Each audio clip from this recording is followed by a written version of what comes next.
Assalamualaikum warahmatullahi wabarakatuh. Perkenalkan, nama saya Tegar Rahayu Hidayat, kelas 2A Fakultas Hukum Universitas Surya Kencana.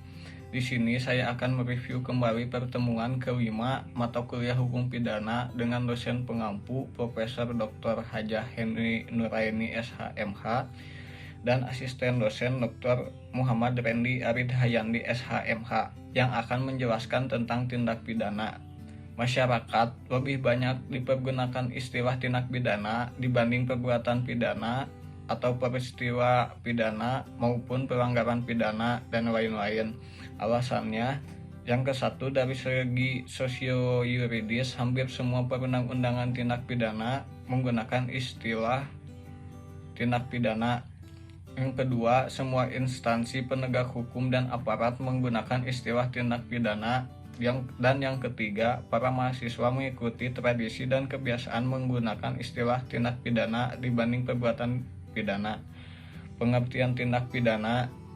Tindak pidana adalah perbuatan yang melanggar larangan yang diatur oleh aturan hukum yang diancam dengan sanksi pidana. Kata tindak pidana berasal dari istilah yang dikenal dalam hukum pidana Belanda, yaitu strafbaarheid. Kadang-kadang juga menggunakan istilah delik yang berasal dari bahasa Latin, delictum.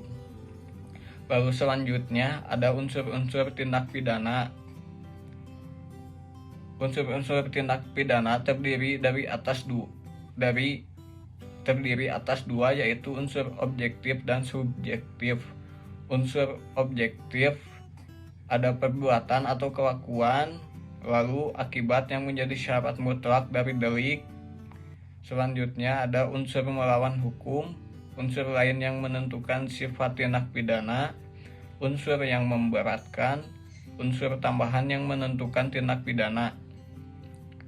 Lalu unsur subjektif, yang pertama ada kesengajaan, kealpaan, niat, maksud, dan dengan rencana terlebih dahulu.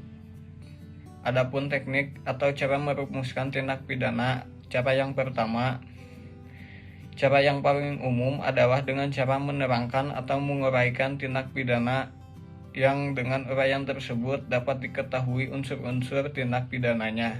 Contohnya, pasal 279, pasal 281, pasal 286, dan pasal 242 KUHP.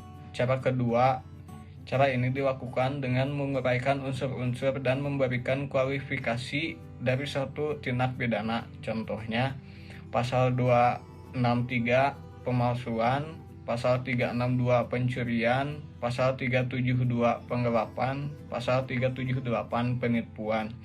Perumusan tindak pidana yang seperti ini adalah cara yang paling sempurna. Ada cara yang ketiga, adalah cara yang paling jarang digunakan, yaitu hanya menyebutkan kualifikasinya tanpa menguraikan unsur-unsur tindak pidana.